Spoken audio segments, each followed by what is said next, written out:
Nagkarambola ang 6 na sasakyan sa Osmeña Highway sa Makati. Ang mga detalye sa unang balita live ni Bea Pinlac. Bea! Maris, patay ang driver ng delivery van na naipit sa karambola ng 6 na sasakyan dito sa Osmeña Highway kaninang madaling araw.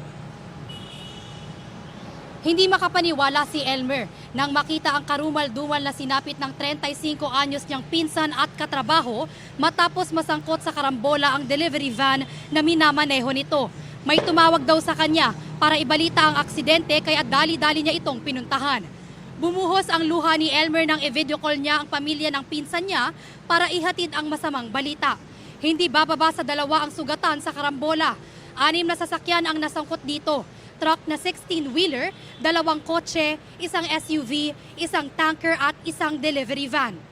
Inaalam pa ng mga otoridad ang sanhi ng aksidente at kung ilang tao ang naipit sa karambola. Dahil sa aksidente na barahan ang kalsada kaya't nagdulot ng traffic sa Osmeña Highway patungong Maynila.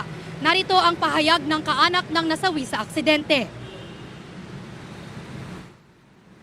Siyempre masakit at ako hindi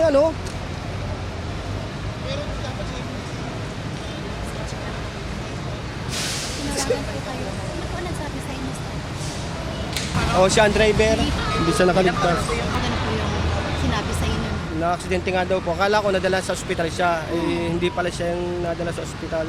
Malapit na palapit sa akin to at lagi kami magkasama nito. Araw-araw.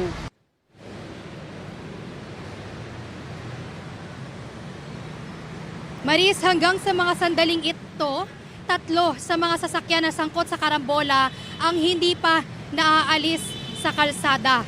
Ongoing pa ang investigasyon ng mga otoridad at inaalam pa natin kung paano nangyari ang salpukan ng 6 na sasakyan. Yan muna ang latest mula rito sa Makati. Bea Pinlac para sa GMA Integrated News.